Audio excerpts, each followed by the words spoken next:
Hello everyone, welcome to the Six Path Weeb YouTube channel. Today's fanfiction topic explores an intriguing scenario. What if Naruko possessed a power even greater than the Sharingan? Disclaimer, the content presented on this channel is intended for entertainment and discussion purposes only. I do not own any of the anime footage featured in my videos. All rights and credits belong to their respective creators and copyright holders. Let's dive into the story. To Uzumaki Naruko, time seemed to slow. She could feel the disturbance from the five-pronged seal affecting her abdomen, where the seal of the nine tails resided. Now that her connection with the fox had been disrupted, Naruko looked directly at Orochimaru and said with steady resolve, "That little trick of yours barely fazed me." With a confident smile, Naruko launched a sharp, upward kick toward Orochimaru's chin, the impact sending him flipping through the air. Without hesitation, she surged forward, her speed a blur of orange streaking through the forest. She appeared above her opponent, delivering a strong punch that sent Orochimaru crashing to the ground. From her right hand, a swirl of blue energy began to form. As she rolled through the air, she gained momentum and then ignited the energy with a vibrant spark that crackled like thunder. Nenshuken. Burning Fist. The impact caused the forest floor to tremble, expanding the crater beneath her opponent. As she landed, a deep blue aura surrounded her, steam rising off her body as she focused the energy into her hands. She compressed it into two small orbs and released twin beams of energy that illuminated the area, blanketing the surroundings in smoke and dust. As the haze began to clear, the strange mask on Orochimaru's face started to dissolve, revealing his pale expression underneath. "That technique," Orochimaru muttered, watching as Naruko regained her energy, boosting her strength and speed. In a blur of motion, she was in front of him once again. Kuretsuken. Air Rapid Punch. Her punches came rapidly, each one landing precisely. Then, with a spinning motion, she delivered a powerful kick. Shippu Kyaku. Storm Leg. She called, releasing a crescent-shaped wave from her foot that surged through the trees toward Orochimaru. The snake-like shinobi leapt away just in time, barely evading the attack. But Naruko was relentless. Energy gathered in both her hands as she lifted them above her head. Kanajuchi. Hammer, she shouted, bringing both fists down on her target. Orochimaru narrowly escaped, using a substitution technique just in time. The impact splintered the log he used to substitute, and in the confusion, a blade suddenly soared toward Naruko. It struck her side and pinned her to a thick tree branch. Her eyes widened in surprise as she felt herself weaken. "You really do possess it," Orochimaru said with fascination. Sasuke and Sakura looked on in shock. "What?" Sasuke asked. "The ancient bloodline. Sasayaki no Ryusui, the flowing waters whisper," Orochimaru explained. "A rare gift, the ability to manifest and control aura in its purest form, allowing seamless combat enhancements with minimal chakra." He examined Naruko closely, as she clung to consciousness, her breathing shallow. "Such potential. Wasted. You would have been a powerful ally." But Naruko, even weakened, managed a confident grin. "Keep dreaming, snake face." Orochimaru, unimpressed, withdrew his blade, and Naruko fell from the tree, unconscious. Naruko's inner world. In the quiet corridors of her subconscious, Naruko calmly walked the cobblestone path inside her mind. The echo of dripping water and the gentle hum of chakra resonated through the chamber, leading her to the familiar, towering gate that imprisoned the nine-tailed fox. She glanced at it with little expression. "What is it this time, furball?"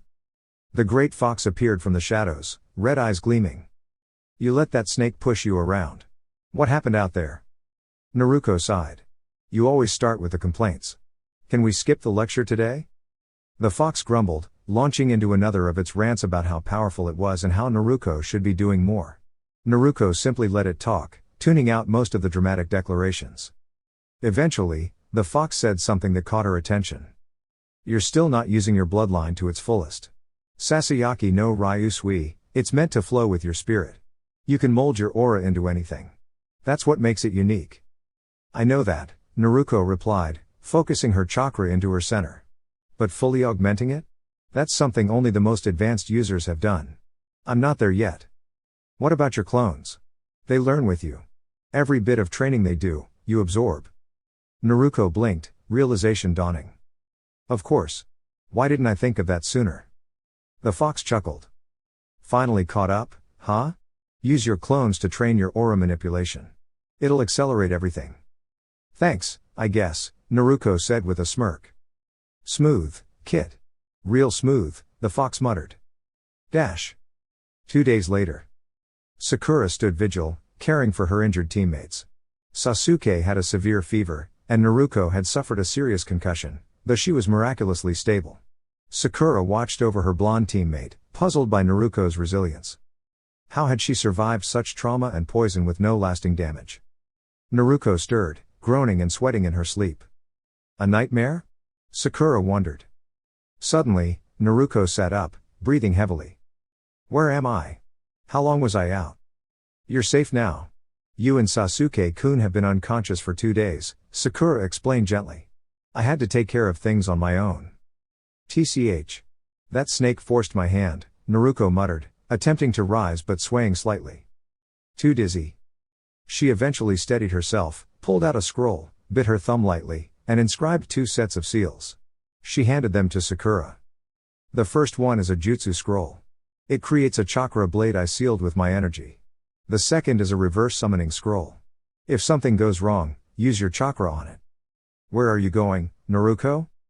To find a scroll, she replied, surrounding herself in glowing blue energy before vanishing from view. Sakura stared after her, unsure of how to feel.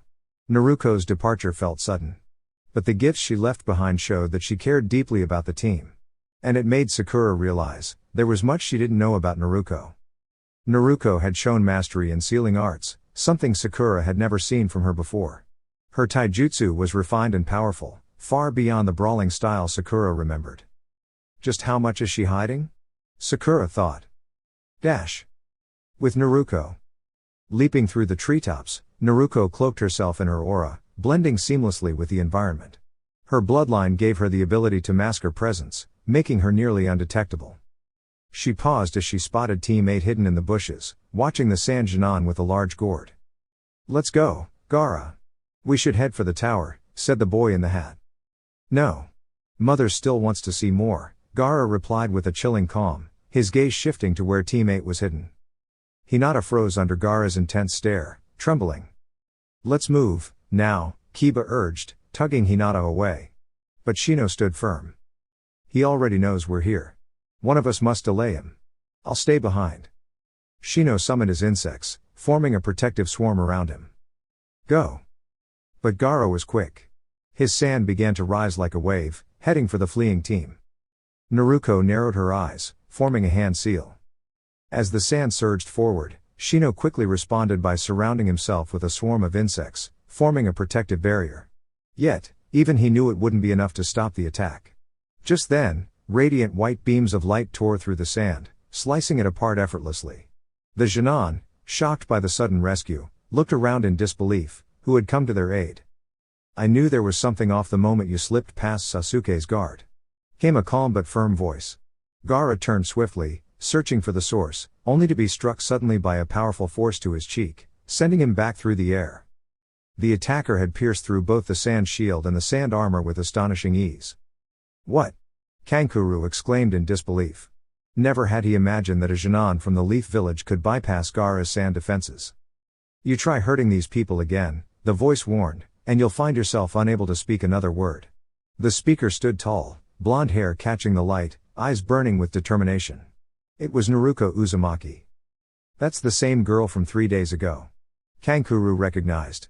Naruko gave a calm shrug and replied. Yeah, and what's it to you, makeup boy? Your teammate was trying to hurt my friends. She pointed to Gaara, who stared back at her with an unreadable expression, then asked curiously, what's your name? Uzumaki Naruko, she replied, cracking her knuckles. Then she looked him straight in the eye. Sabaku no Gaara, she said thoughtfully. That name suits your technique well. Mind showing it to me again? Or is that reserved only for the host of the One Tail? Kankuro and Tamari flinched. Naruko smiled faintly. I can tell by the markings around his eyes and how he controls sand, he's the host of Shukaku, the One Tail. She gestured to Gaara, who frowned slightly at the accurate observation.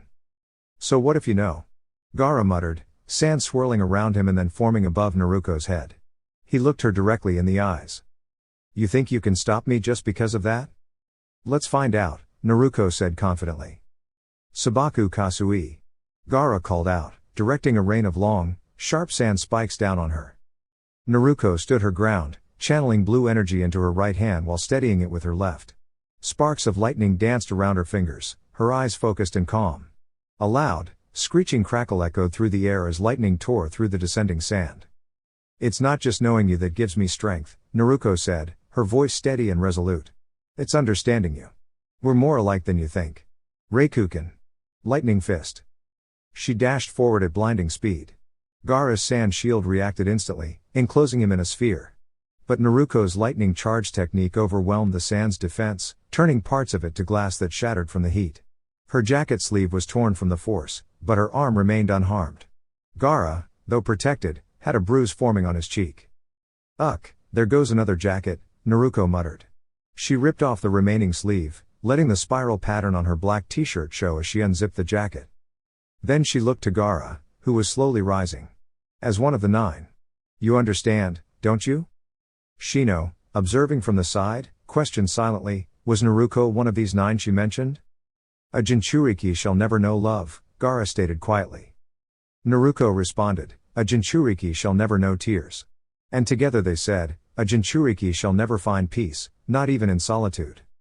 Gaara's eyes began to droop, and within his mind, he saw Shukaku stirring restlessly. A chain and collar wrapped around the beast, a reminder of his sealed existence. "How do you know that creed?" the one tail asked with a low growl. "This child from Konoha. Her chakra, it felt like mine." Shukaku's expression turned from anger to surprise. "Only a few could resonate like that.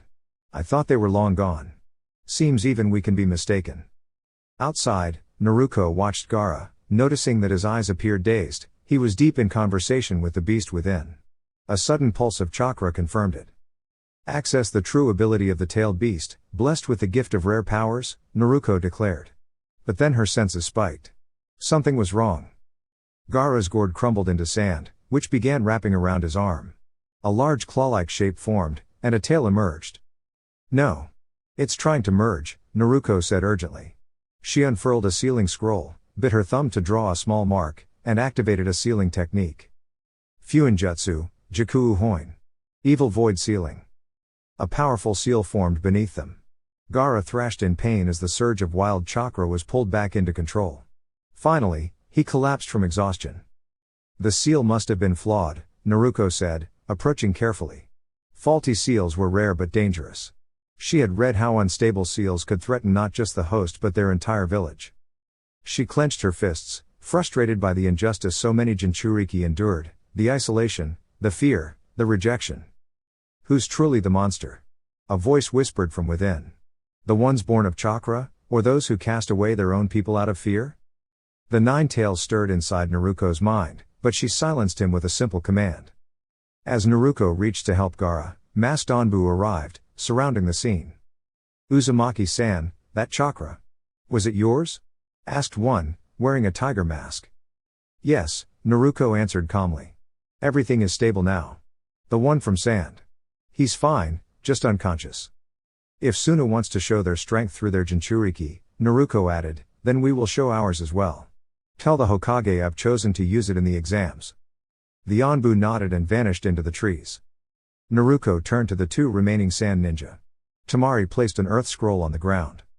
"We don't want to continue this fight," she said. "Take this as a gesture of goodwill. It's an extra scroll we took from another team."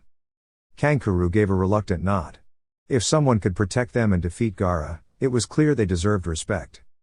Naruko picked up the scroll. "You know what we talked about earlier," she said. "Tell me, who are you to Gaara?" Tamari replied softly, "We're his siblings." Naruko looked down for a moment, her voice distant. "Siblings? So even with everything he's been through, he still had family nearby.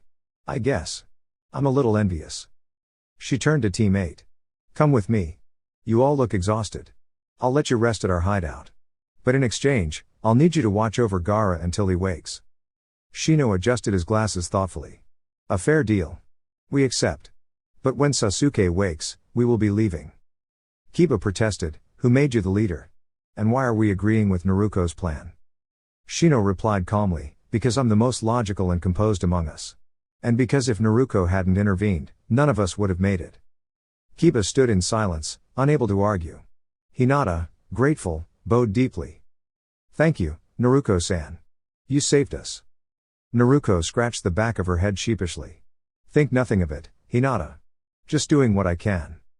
Several hours had passed since Naruko had gone off on her own.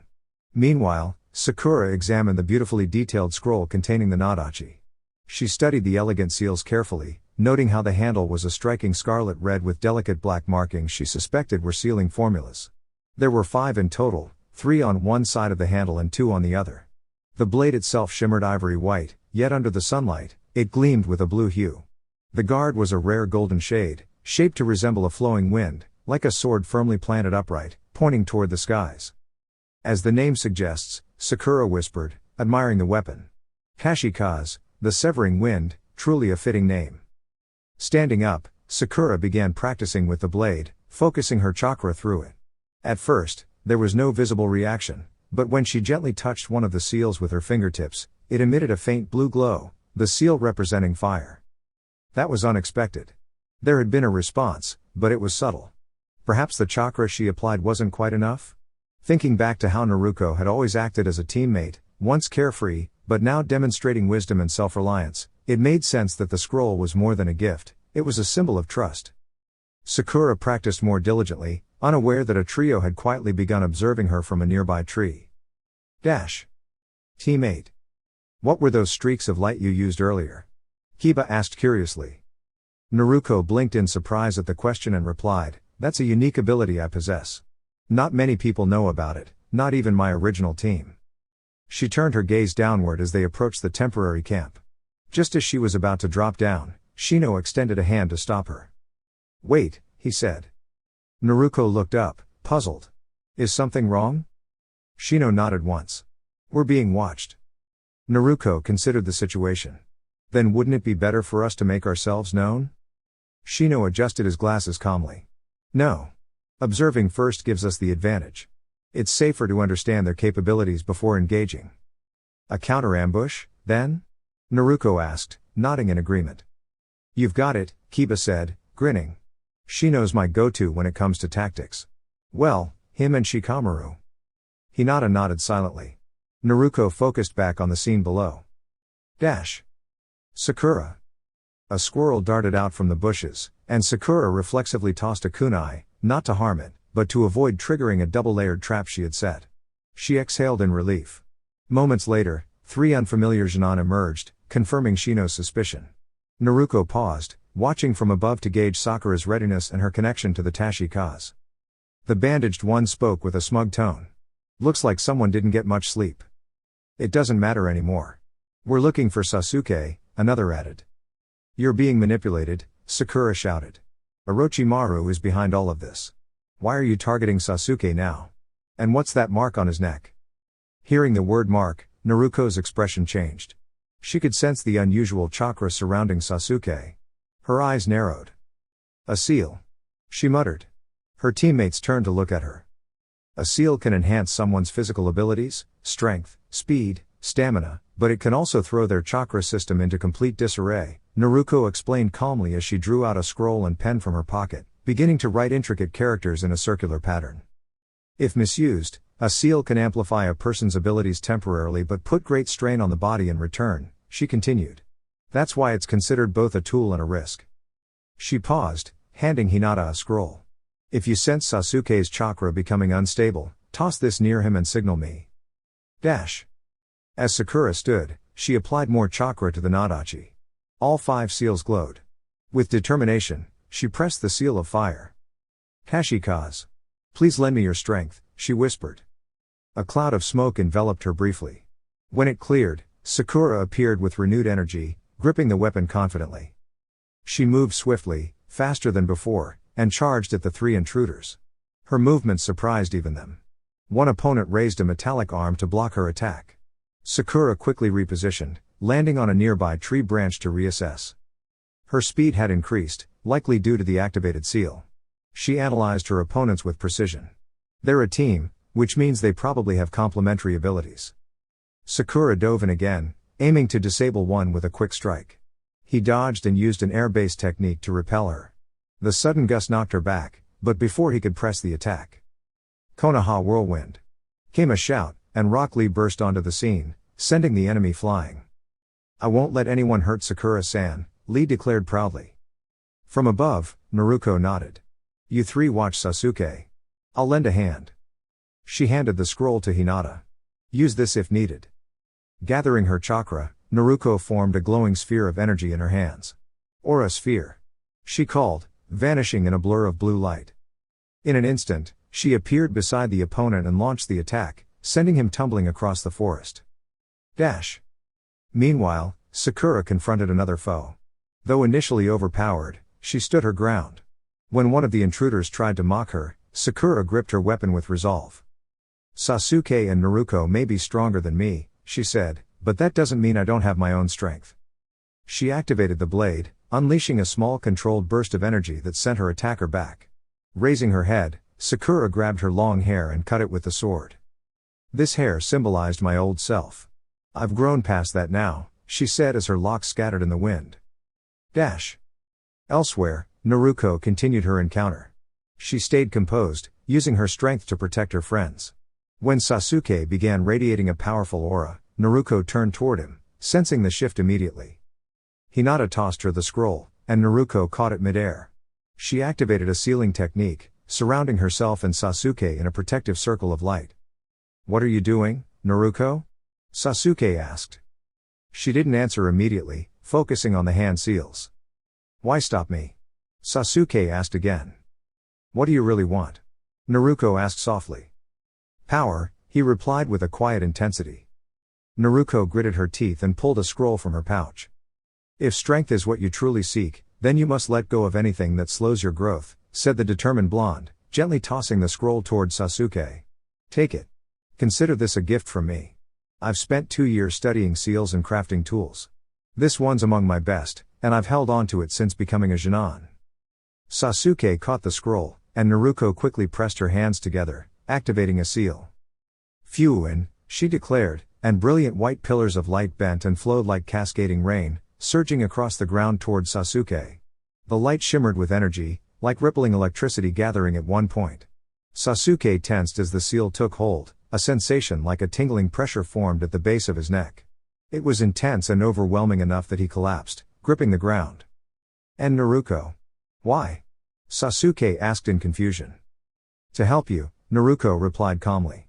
"That mark was never meant to be part of your path. It could have held you back. Be grateful, I even gave you Guren Zanpaku, one of my finest weapons." From the bushes nearby, 3 Leaf Shinon had been watching in awe. "Oh. I don't think it was ever a good idea to challenge Team 7, muttered Shikamaru. "See? I told you. Sasuke-kun is amazing," said Ino excitedly. Shikamaru sighed. "I didn't even see him do anything. It was mostly Naruko and Sakura. They handled everything."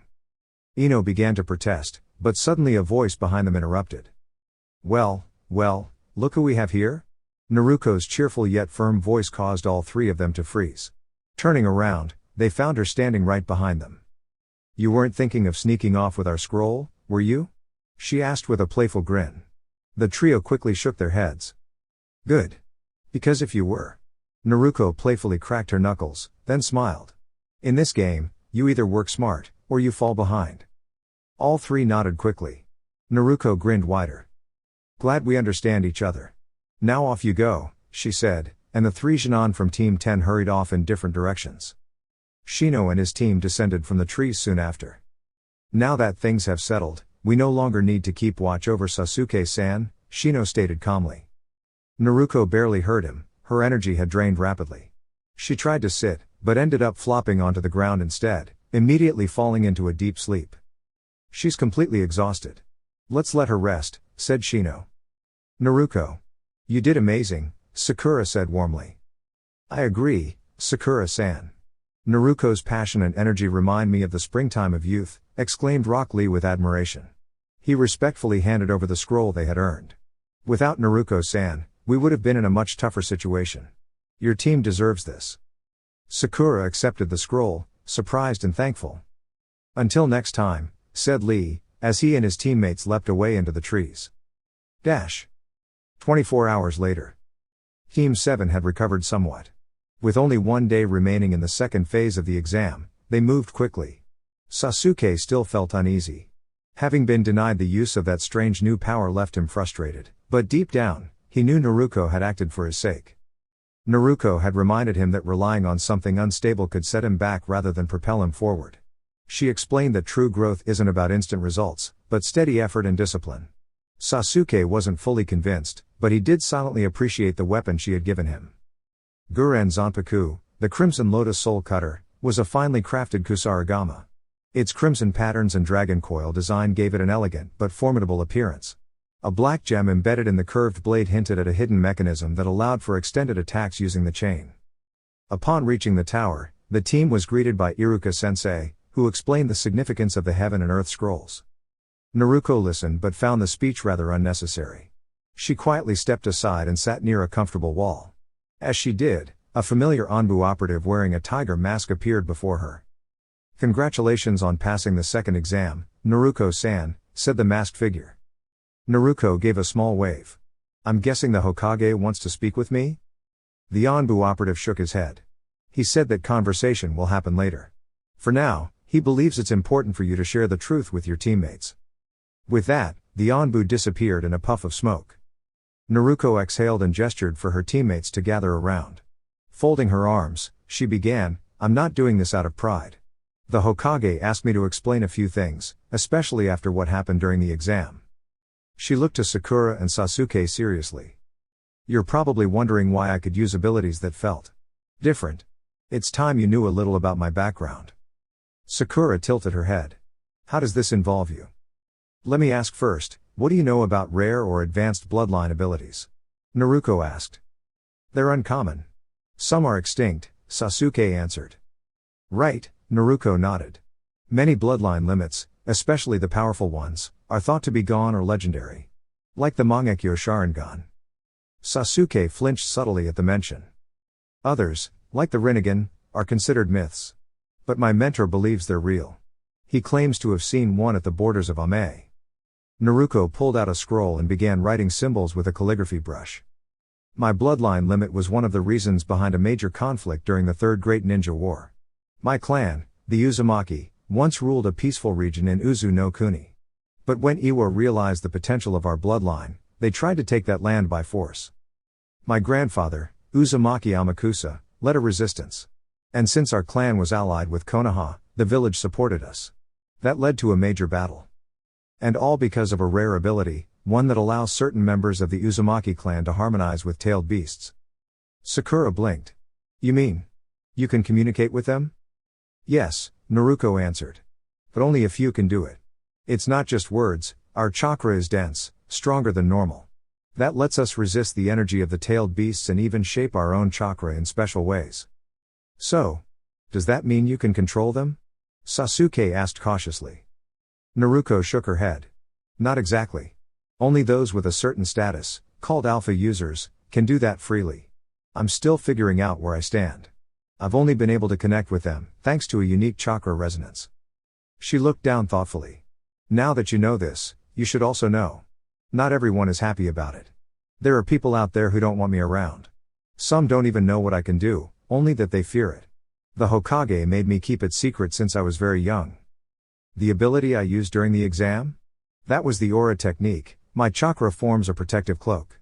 It's what helped me stand against Orochimaru." After explaining everything, Naruko leaned back. Sakura and Sasuke were still processing the story, their expressions filled with wonder and concern. The team soon made their way to their assigned room in the tower. As they each collapsed onto their beds, the tension lifted, and a quiet peace settled in. A new day was just around the corner. And with it, the next chapter of their journey. Master of the elements, voice of the spirit, to the earth you are called. Let your words flow and your heart grow strong. For a new journey begins, heed the moment. Naruko awoke abruptly, sitting up on her bed with a chill running down her spine.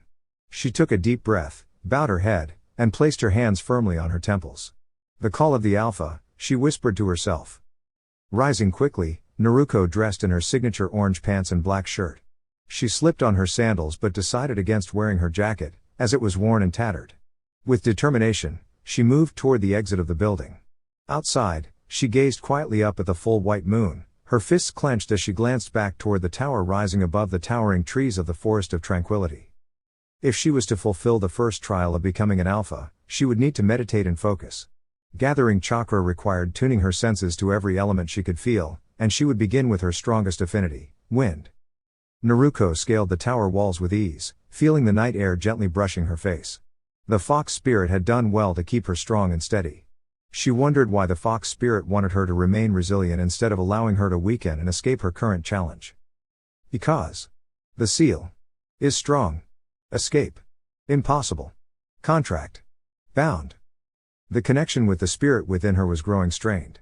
The seal placed on her stomach created a unique barrier that affected how she and the spirit communicated. Though she was skilled in sealing techniques much like her mentor Jiraiya, Naruko was hesitant to unseal the mark herself, fearing she might make a mistake that could scatter her energy dangerously. The thought made her shiver slightly. Reaching the top of the tower, Naruko felt the cool night breeze embrace her. She looked around to ensure she was alone before gently releasing a bit of chakra. The wind began to swirl softly around her, carrying faint whispers. Soon, delicate flower petals danced on the breeze, creating a misty ring around the tower's peak. Naruko smiled quietly at the serene sight. Then, before her appeared a graceful woman. Her long black hair flowed down her back. She wore a red skirt and a green breastplate, topped with a dome-shaped helmet adorned with wing designs. A sword was strapped at her side, and she held a shield decorated with a red dragon spreading its wings. Her teal-green eyes met Naruko's, holding her gaze firmly. "So, you have chosen me to be your first guide. May I ask why?" the woman inquired kindly. Naruko nodded. "Because wind is my first element. Before I face the others, I must prove myself against what I know best." The woman chuckled softly. "So familiarity is your greatest strength?" Naruko nodded again. The woman smiled and closed her eyes. Such innocence. But strength often comes from beyond familiarity. Drawing her short, double-edged sword, she widened her stance and looked Naruko in the eyes. "Never think this will be easy, young one." Naruko grinned, eager to begin. "Before we start, may I know your name?" she asked. "I am Tiamat, spirit and guardian of the wind," the woman replied. Suddenly, Tiamat vanished and reappeared above Naruko. With quick reflexes, Naruko surged chakra to her legs, dodging a downward strike from the sword. Naruko gathered chakra into her fists, flames flickering softly. "Burning fist," she called, shifting her weight to close the distance quickly. Tiamat blocked with her shield, forcing Naruko backward. Undeterred, Naruko ignited flames in both fists. Twin burning fist. Tiamat used her shield to press down gently on Naruko's head, flipping over her and swinging her sword toward Naruko's shoulder. Naruko ducked just in time, but her technique caused a small blast against the ground, sending her sliding away. Standing up, Naruko felt the sting of burns on her arms from the backfiring technique. "Do not underestimate me," Tiamat warned as she dashed forward, reappearing beside Naruko and swinging her blade. Naruko barely dodged, a few strands of her golden hair brushing away. Tiamat aimed a downward strike, but Naruko rolled aside and regained her stance. "That line belongs only to me," Naruko exclaimed with a determined smile, dashing forward at incredible speed. The two clashed in a blur of motion, trading blows and parries in a graceful yet intense dance of skill. Despite her efforts, Naruko was pushed back by Tiamat's defense, a shield strike grazing her face. "If only I had brought the scroll," Naruko muttered. Tiamat advanced with confidence. "This is not just a trial, it is a test of spirit. You, called the Alpha, are not yet ready to wield the power I guard." Wind began to swirl furiously around Tiamat's sword as large dragon-like wings unfurled from her back. Rising into the air, she launched a swift assault. Naruko narrowly evaded the strikes, feeling the sting of a few grazes. Fatigue began to set in, and the earlier wounds made her feel dizzy, but her resolve did not waver. Her speed is overwhelming. But I won't give up, Naruko thought.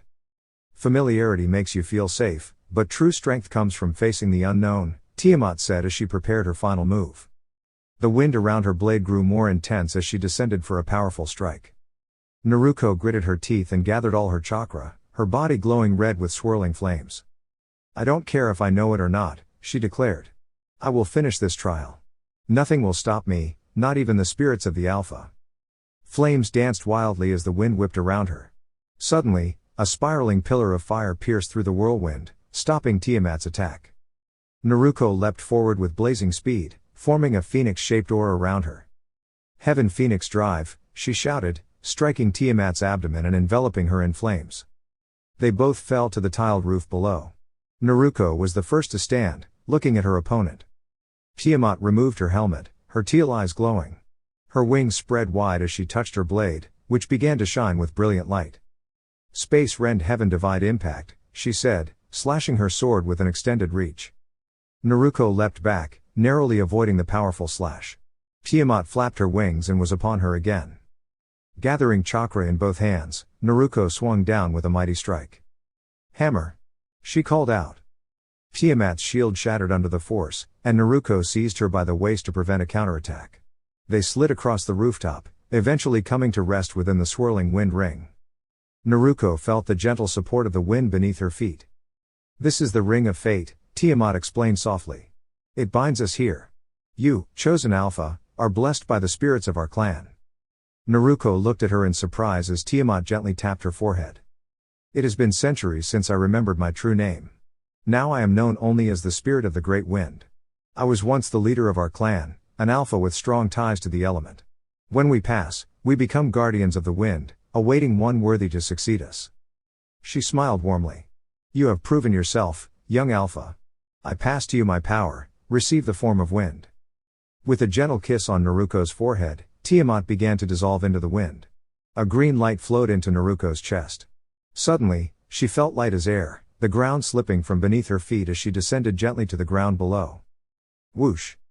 The only sounds that could be heard were from beyond the outer walls of the Forest of Death. The next day, Naruko awoke in her bed, stretching her shoulders to ease the stiffness. The effects of the fox's regeneration were still present, meaning her connection with the creature remained active, though not as strong as before. Cracking her knuckles, she rose from bed and was suddenly surprised when Hinata came in. Naruko-san, the Hokage-sama's announcement is about to begin. As Hinata entered, she had expected Naruko to be dressed like she was when they were children. The image of a young girl wearing that seal hat and those cozy pajamas made Hinata smile quietly at how adorable Naruko was back then. But now, though they were only just beginning their teenage years, Naruko was developing faster than Hinata had imagined. To her surprise, Naruko was only in her boxers, which left Hinata stunned and blushing deeply. Before Hinata could recover, she fainted, and Naruko quickly caught her in her arms. The blonde-haired girl panicked, shouting, "Hinata! Are you okay?" Just then, a new voice joined them. "Naruko! You've had enough rest. Hokage-sama wants us downstairs in 10 minutes, said Kakashi. He glanced at the awkward position Naruko was in and couldn't help but chuckle softly. "Oh, sorry about that. I'll leave you two to your preparations," Kakashi teased. "Make sure you're ready." Naruko glared at him until she realized why Kakashi was teasing. She was only in her underwear, and Hinata had fainted close to her. "All right, I need to be more careful," Naruko muttered. She gently set Hinata on her bed and helped her wake up. Hinata slowly came to, trying to remember why she had fainted. Blushing, she stood quickly and accidentally bumped Naruko's forehead, causing her to stumble. "Ouch!" Naruko exclaimed as she steadied herself. "Are you okay, Naruko?" Hinata asked, more concerned for her than herself. "You fell first, and I bumped my head on you. I should be the one asking," Hinata said shyly. Naruko smiled softly. "But I didn't faint last time, so I guess I get to ask." Hinata laughed quietly, shaking her head. "You're always the same, Naruko." After assuring Hinata she was fine, Naruko headed out the door. Once she was outside, Hinata discreetly sniffed the blanket Naruko had slept on. Naruko-san's scent. She thought fondly. Outside, a chill ran down Naruko's spine as she waited patiently for Hinata to follow. Together, they headed downstairs. When they arrived, Kakashi gave Naruko a thumbs up, causing her to blush and look away, knowing exactly what it meant. Standing at the front with her two teammates, Naruko listened as the third Hokage finished his speech. Suddenly, a ninja interrupted. "Hokage-sama, may I speak?" asked a gentle-looking Jounin. The third Hokage nodded. After the second test, it was decided there are too many participants for the third test, so to narrow down the numbers, we will hold preliminary matches. Anyone wishing to withdraw now may raise their hand, this will not affect your teammates. A hand went up. Naruko noticed Kabuto raising his arm. Since their first exam, Naruko had not trusted Kabuto, especially after seeing him share classified information. As Kabuto passed by, Naruko quietly said to him, so only Kabuto could hear, "If you run away like a weasel now, I won't forget it." Kabuto looked startled but did not respond. His fear was not because of threats, he was used to many, but because Naruko had uncovered a spy within the village. Orochimaru-sama must know this now, Kabuto thought, vanishing in a puff of smoke. "I am Gekko Hayate, and I will be the proctor for the preliminary exam," announced the Jounin. "The monitor will now display the first two fighters." The screen flickered, displaying names quickly, until it stopped, revealing the first match. First match, Uzumaki Naruko vs Tsurugi Misumi. All non-combatants please occupy the bleachers upstairs. The fighters nodded and stepped forward. One wore glasses and a mask, the other was the fiery blonde girl with the sleeves of her trademark orange jacket torn. Hayate explained the rules. This is a one-on-one battle. You are free to use any techniques. However, I have the authority to end the match at any time if I deem it necessary. Do you understand? Both fighters nodded. The match began. Naruko frowned when Misumi didn't immediately attack, indicating he might be a counter-specialist or trying to study her style. Misumi grinned beneath his mask and spoke. "Uzumaki Naruko. You're quite well known in Konoha, aren't you?" Naruko squinted. "People either admire me or don't, it depends. Why do you ask?" Misumi chuckled. "I know a lot about your fighting style. You're more of a street fighter than a formal one. You can use B-rank ninjutsu that many jounin find challenging." Those unfamiliar with Naruko were surprised. Asuma spoke first. "Kakashi, is he serious? That sounds unbelievable. Naruko's only a Genin and learned to be ranked ninjutsu just 2 months before graduation." Kakashi didn't look at Asuma. "You should remember how Naruko fought Mizuki on the night of the final exam." "But the details are vague," Asuma said. "It just said Naruko learned a technique from the Forbidden Scroll." Guy interrupted, "That could be anything. The battle left many mysteries. Kakashi, tell me, what did Naruko learn from the Forbidden Scroll?" Down below, Naruko smirked.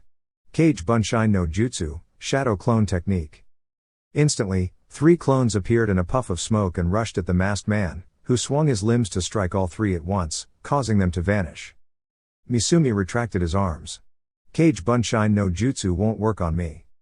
Naruko raised an eyebrow. "Who said I planned to use it against you?" She grinned and pulled a scroll from her pocket. "Kushios. Fu no Te. Summoning, Hands of the Hurricane." White gauntlets appeared on her arms, glowing blue and green. Wings on the gauntlets snapped forward, transforming them into a pair of crossbows. "You didn't know about my other techniques," Naruko said confidently. Misumi wrapped his elongated body around her, attempting to restrain her. Naruko stood firm. "Do you think your Kekkei Genkai is strong?" she asked. Misumi gloated. "I know it is." Naruko met his gaze. "Then prepare to feel the effects of my attack." Suddenly, Misumi winced as she delivered a series of rapid strikes, forcing him to release his hold and fall back to regain his balance. "Hana Shidori, beautiful mallard. What just happened? What was that?" Misumi asked. Naruko ignored him and gathered energy in both her index fingers, aiming directly at him. "Kazfukuru. Wind Owl." Just then, a small, glowing orb of energy formed in Naruko's hand and swiftly launched toward Misumi. The man was caught off guard by the speed of the attack and couldn't react in time. The orb struck squarely on his midsection, bursting with light and sending him backward. Misumi quickly saw Naruko position herself directly in front of him, moving with incredible speed. Kakashi noticed the change immediately and furrowed his brow. There was something different about Naruko now. Her movements were more precise, more deliberate. The punch that landed on Misumi's face was not the reckless strike Kakashi had seen before. It was clear she understood exactly when and how to strike, and the technique she used was unlike anything Kakashi had witnessed during her earlier battle with Zabuza on the seashore. Misumi stumbled back from the force of the blow, hitting the concrete wall behind him. Naruko leapt above, summoning a windmill-shaped shuriken that appeared amid a swirl of smoke. She hurled it at Misumi, who dodged just in time. But Naruko was relentless, quickly firing streaks of green light from her fingertips, lighting up the space between them. "Don't underestimate me," Misumi shouted, spinning to block the attack and destroying the shadow clone that had just transformed from the shuriken. Naruko landed smoothly on the ground, her confident grin growing as she observed Misumi's condition. "I think it's time to show you the full power of my Kekkei Genkai," Naruko said calmly. The gathered Jonin instructors gasped, and the Hokage let out a quiet sigh. Sasayaki no Ryusui, Futabase, Kaze no Katachi. Whispers of flowing water, wind's gentle form, she declared. At that moment, Kakashi understood why Naruko bore the Uzumaki name. She is truly a descendant of the Uzumaki clan.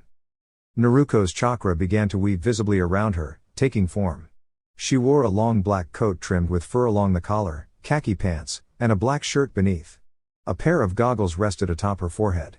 Her confident smirk returned as she reappeared beside Misumi and struck him again in the face. Without pause, she grabbed his arm and launched him upward with a precise kick to the chin. Collecting energy in her gloves, she separated it into 3 glowing orbs. Amazuru. Heaven Crane, she shouted, firing the orbs upward. They rained down like meteors on Misumi. Gathering chakra once more, Naruko clasped her hands and released a powerful energy blast aimed at Misumi, who was defenseless against the oncoming attack. The impact shattered part of the tower's wall, and Misumi disappeared from sight. Sarutobi appeared troubled, now realizing that Naruko was indeed the last of her bloodline. So the Uzumaki name was no accident, Kurenai whispered. Kakashi nodded gravely. It never was. But with that heritage, what is Naruko truly capable of? Shikamaru looked on in surprise. He had seen Naruko perform techniques few had ever witnessed, but to shift forms so fluidly was astonishing. Turning to Kakashi, he asked, "You seem to know more about this bloodline, Kakashi-sensei. Could you tell us more?" Before Kakashi could answer, Gekko Hayate announced the winner of the match. Naruko's appearance returned to her usual orange pants, tattered orange jacket, and black shirt. She walked toward her team as Kakashi spoke quietly to Shikamaru. The Uzumaki bloodline, Sasayaki no Ryusui, was a key factor in the Third Great Shinobi War, Kakashi explained. The ninja from Sunagakure exchanged uneasy glances. Baki gripped the side rails tightly. Sasayaki no Ryusui. The bloodline many villages long sought after, Baki murmured. Kakashi continued, the Uzumaki clan was known for their ability to control chakra with great precision and power. They could manipulate energy without relying on hand seals like most ninjas. This made their combat skills truly exceptional. Neji spoke up, but hand seals are the foundation for jutsu. To most, yes, Kakashi replied. But Uzumaki chakra is dense and versatile because of their unique heritage. Exposure to powerful forces strengthen their abilities, especially in taijutsu, the art of close combat. Right, Guy? Guy nodded enthusiastically. That's correct. No amount of training can match the Uzumaki's skill in hand-to-hand fighting, especially when facing multiple opponents. Their versatility and power are unmatched. Lee looked concerned. But there must be weaknesses, Guy-sensei. Guy agreed. Yes. Their chakra's density means they need excellent control. Usually, Uzumaki focus on broad area techniques rather than precise, concentrated ones. This limits how long they can sustain their power in battle. Kakashi added, however, thanks to Naruko's exceptional chakra reserves, that limitation doesn't apply. She can maintain her techniques for hours without showing signs of fatigue. Naruko was soon reunited with her teammates. Sasuke made a fist, and Naruko grinned widely before bumping his fist with her own. Just then, the screen flickered, signaling the start of the next match. Nara Shikamaru faced Tsuchi-kin. Shikamaru sighed, stepping into the arena. Why do I have to fight so early? There were plenty of others willing to go first. Naruko raised an eyebrow. Random selection, remember? Shikamaru shot her a playful glare. Yeah, just bad luck. Naruko leaned casually on the railing. If getting into a fight with someone was bad luck, then I must be really unlucky. The girl below called out, why don't you come down here and try, smartmouth? Naruko smirked and replied teasingly, I'd love to, but maybe not right here. The girl blushed, surprised by the boldness, while the other female participants giggled. Suddenly, Sakura tapped Naruko's head lightly. Naruko. That's enough. Naruko just stuck out her tongue, making Sakura even more frustrated. Kakashi sighed, knowing this was typical Naruko, unpredictable and full of surprises. As the fight began, Shikamaru immediately took a defensive stance. Kin launched senbone needles toward him, and Naruko recognized the small bells attached to the weapons. Noticing her reaction, Kakashi remarked, you notice those too, huh? Naruko nodded, while Sakura and Sasuke simply watched with interest. Genjutsu, simple but effective, she observed. She used regular senbone needles combined with some tied to strings with small bells. I imagine that's how she activated her technique. It might have worked on someone like Ino, but against Shikamaru? He's calm enough to win without breaking a sweat. Ino frowned at Naruko's comment. You owe me a friendly challenge for that one. Ino moved to lightly tap Naruko on the head, but Naruko quickly stepped back from the railing, glancing at Ino with a relaxed look. What? You really thought I'd let you tag me that easily? It's understandable for someone who misses small details to fall for a trick like that. But let me remind you, Ino, that woman is my rival. Genjutsu is tricky for members of the Uzumaki clan to counter. To overcome it, we have to be very attentive to the rituals and conditions that must be met to prevent the enemy from using genjutsu. Naruko then raised her right arm and rolled up her sleeve to reveal a kanji character meaning absorb. Fuinjutsu, the art of sealing, she explained, looking Ino in the eye. This seal absorbs any foreign chakra that connects to my body. It's actually a complex set of seals layered together. One seal stops the foreign chakra and holds it temporarily, while another absorbs that chakra into my system. It's like reprogramming it inside me. This makes me immune to most genjutsu and helps me restore my own energy during battle. The Jonin watching were surprised by this explanation. Yuhi Kurenai, Jonin of Team 8, spoke up. Kakashi, did you teach Naruko Fuinjutsu? Kakashi, focused on the fight below, was intrigued. During their training, Naruko had never shown much interest in Fuinjutsu. He knew she preferred hands-on learning rather than reading lengthy texts. She was energetic and lively, often paying more attention to a bowl of ramen than to small details like rearranging a kunai holster. When Kurenai asked the question, Kakashi replied quickly, no, she never mentioned it. During our time together, the only jutsu she really mastered was the shadow clone technique. Given how effective that is, she might have learned Fuinjutsu in a short time, but I doubt it. Naruko learns best through demonstration. Unless she's a natural prodigy, I'd guess she learned from one of the best sealing masters in Konoha, either the third Hokage or Jiraiya. Since Jiraiya isn't around much lately, that leaves the third Hokage. Kakashi glanced at the old man watching from his room. Meanwhile, Shikamaru had cleverly trapped Kin using his shadow imitation technique. Ugh, what a hassle, Shikamaru muttered, standing up. I can't believe I let myself get caught just to tie you up. But it's worth it, I don't want to be a target anymore. Shikamaru smirked as Kin, surprised, mirrored his movements. Now that I'm tied up, what's your plan? You can only mimic my movements. Attacking me would be like attacking yourself. The best you can hope for is a draw. It was true, Shikamaru hadn't learned an offensive jutsu yet, saying his shadow mimicry was enough. Asuma sighed, seeing Shikamaru's potential, which rivaled Sasuke's and, recently, Naruko's. If not for his laid-back attitude, Shikamaru could probably match her in a fight. Shikamaru silently grabbed a shuriken from his holster and aimed it at Ken. What are you doing? If you try that while still tied up, it'll be dangerous for both of us. Ken panicked. Quiet, Shikamaru replied calmly. Both threw their shuriken at the same time, the blades narrowly missing each other. In the stands, Naruko whispered. It's over. Shikamaru has won. Shikamaru leaned back and let the shuriken pass. Kin tried to do the same but accidentally bumped her head against the wall and fainted. That was quick, Sasuke said. He hadn't noticed before, but Shikamaru had moved Kin close to the wall. Shikamaru rubbed his shoulders and headed toward the stairs. What a bother. He muttered, meeting Naruko upstairs. Naruko grinned playfully. Good job, team leader. You did great in your match. Shikamaru sighed. Naruko, your sharp tongue might get us both in trouble someday. Naruko laughed and turned back to the screen, which now displayed the next match. Haruno Sakura vs Yamanaka Ino. Dear YouTube family. This concludes this part. Please like, share, and subscribe to my channel. Thank you. 6 Path Weeb.